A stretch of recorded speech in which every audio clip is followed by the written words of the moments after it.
Ndugu wananchi, siku ya lishe kitaifa ni siku muhimu inayokumbusha wajibu wetu wa kuhakikisha kila Mtanzania anauelewa na ufahamu juu ya lishe bora na hatua madhubuti zinazopaswa kuchukuliwa ili kuleta mabadiliko chanya ya tabia za lishe katika kupunguza utapiamlo nchini. Maadhimisho haya yanafanyika ili kuelimisha na kuhamasisha jamii kuhusu ulaji unaofaa, umuhimu wa lishe bora, ambapo kauli mbiu ya mwaka huu, afya ni mtaji wako, zingatia unachokula, ikiwa ni ujumbe mahususi wa kuhimiza jamii kuzingatia ulaji sahihi wa chakula kila siku ili kuboresha lishe na afya ambayo ni rasilimali ya msingi kwa ustawi na maendeleo ya jamii na taifa kwa ujumla.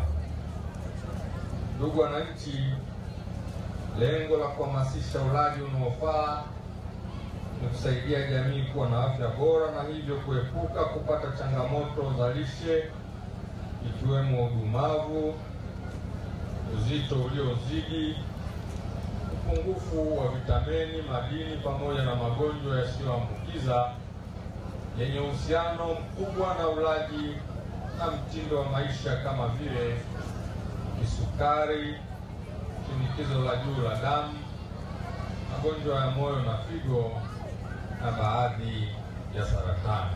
Mkoa umeshika nafasi ya 5 kwa kuwa na kiwango kikubwa cha udumavu.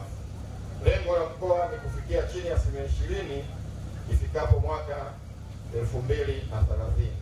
Aidha, kiwango cha unyonyeshaji wa maziwa ya mama pekee kwa miezi 6 kimeongezeka kutoka 14.2 katika kipindi cha mwaka 2015-16 hadi kufikia 40.8 kwa mwaka 2022-2023. Upungufu wa damu kwa wajawazito umeboreka kutoka 44.1 mwaka 2016-17 hadi 30% mwaka 2022-2023. Lishe ni muhimu sana kwa afya ya kila mtu, na hapa namaanisha watu wa rika zote, watu wa hali zote, wazima na wale wagonjwa. Lishe inaanza na kile tunachokula, na ndio sababu tunasema kuwa afya ndio mtaji wako. Kwa hiyo zingatia unachokula.